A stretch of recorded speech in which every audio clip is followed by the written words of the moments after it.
You a dangerous girl. Those eyes looking up at me. Wanna be my favorite girl.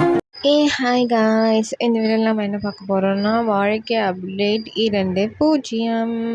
ரொம்ப நாள் ஆச்சு வாழ்க்கை update பார்த்து. அதுக்கு மாதிரி தான் டே இன் மை நேட்டிவ் அப்படின்னு சொல்லி போட்டிருக்கேன். அதை பார்க்கலன்னா மறக்காமல் போய் பார்த்துட்டு வந்துருங்க. நான் வந்து ஒரு வழியாக சென்னைக்கு வந்து ரீச் ஆகிட்டோம்.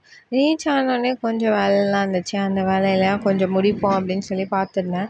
நேற்று வந்து நான் காயெல்லாம் பறிச்சதை வந்து போட்டிருப்பேன். அது எல்லாமே வந்து என்ன ஆயிடுச்சு, சிலதெல்லாம் வந்து அப்படியே நசுங்கி பிசுங்கி போயிட்டுருக்குது.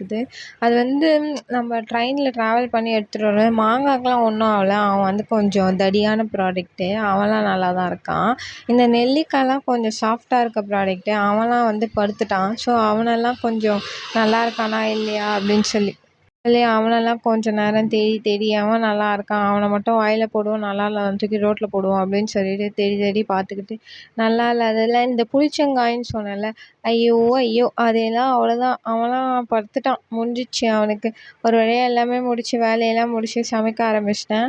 சமைச்செல்லாம் முடிச்சதுக்கப்புறம் உணவு உட்கொள்ளும் நேரம் வந்து விட்டது. சரி, ஓகே, சாப்பிட்டு நம்ம என்னென்ன வேலை செய்வோமோ அதை வந்து ரெகுலராக பண்ண ஆரம்பிச்சிடுவோம் அப்படின்னு சொல்லிட்டு இதை சாப்பிட்றதுக்கே ஆகுது. உட்காந்து எங்கள் அக்கா கிட்ட கொஞ்ச நேரம் கதையை போட்டுட்டு இதை வந்து நான் வந்து சாப்பிட்டு முடிச்சுட்டு நம்ம எங்கே செல்ல வேண்டுமோ அங்கே செல்வோம் அப்படின்னு சொல்லிட்டு நானும் வந்து கடகடன்னு என் வேலையை எல்லாமே முடிக்க ஆரம்பிச்சிட்டேன். எல்லாமே என் வேலையை முடிச்சுட்டு கிளம்பி, ஆனால் சும்மா சொல்லக்கூடாது, சென்னையில் அடிக்கிற வெயிலில் அவ்வளோதான் போல். என்னடா வெயில் இது அப்படின்ற மாதிரி தான் இருக்குது. திருப்பி என்னை ஊரில் விட்டால் கூட போதும், நான் ஊருக்கே போயிடுவேன்ற மாதிரி இருக்குது. இது மாதிரி வந்து இவ்வளோ வெயில் இங்கே தாக்கு பிடிக்கவே முடியல, யப்பான்ற மாதிரி இருக்குது. ஒரு வழியாக வந்து நம்ம ரீச் ஆகிட்டோம் எங்கே போகிறோம் அப்படின்ற இடத்துக்கு. அங்கே போனால் அங்கே ஒரு பெரிய ஹைலைட்டே என்னென்னா, ட்ரெயின் வரும்போது ஒருத்தங்களை தாக்கி விட்டது. தாக்கி விட்டவங்களுக்கு ரொம்ப பாதிப்புலாம் இல்லை, லைட்டாக தான் அடிபட்டிருக்கு. அதனால் அந்த டிரைவர் தப்பிச்சார். இல்லைனாலும் அது ஒன்றும் பெரிய விஷயம் அவங்களுக்கு கிடையாது. பிகாஸ் ட்ரெயின் வரும்போது இங்கே நிற்கவே கூடாதுன்னு ரூல்ஸ் இருக்குது. ட்ரெயினை வந்து நடுலே போட்டு அவர் வந்து கொஞ்சம் வருத்தமாயிட்டார் போல், இது மாதிரி ஒருத்தரை தாக்கிட்டோம் அப்படின்னு சொல்லிட்டு. கொஞ்ச நேரம் வந்து எல்லோரும் வேடிக்கை பார்த்துருந்தாங்க. சரி, ஓகே, நம்மளும் வேடிக்கை பார்ப்போம் அப்படின்னு சொல்லி கொஞ்ச நேரம் நானும் ஜூம் பண்ணி பார்த்தேன். என் கண்ணுக்கு எதுவும் தெரில. உங்கள் கண்ணுக்கு தெரிதா அப்படின்றத வந்து மறக்காமல் கமெண்ட்டில் சொல்லுங்கள். தாக்குனவங்க எங்கன்னு தெரில, தாக்கப்பட்டவர்கள் யாருன்னு தெரியல, ஆனால் ஒருவர் தாக்கப்பட்டார் மட்டும் எனக்கு தெரிஞ்சிச்சு. அது தெரிகிறது பெரிய விஷயம் இல்லை.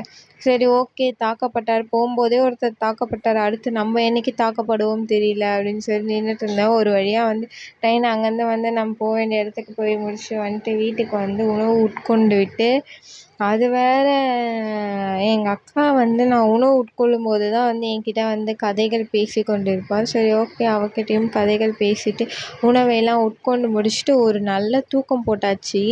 தூங்கி எழுந்ததுக்கே 7:38 ஆயிடுச்சு. எழுந்து காஃபி குடிச்சிட்டு திரும்பி நான் தூங்கிட்டேன். ஸோ வந்து அன்றைக்கி வீடியோ அவ்வளோவா எடுக்க முடியல. என் வாழ்க்கை அப்டேட்டில் இதோட வந்து வாழ்க்கை அப்டேட் வந்து முடிஞ்சிருச்சு. இந்த உணவு உட்கொள்றதுலேயே முடிந்து விட்டது. நைட்டெல்லாம் வந்து எங்கே போனேன்னு எனக்கே தெரிலங்க. நானே யோசிக்கணும் போல், அப்படி இருக்குது என்னோடய வாழ்க்கை. Bye bye guys, next video meet பண்ணுவோம்.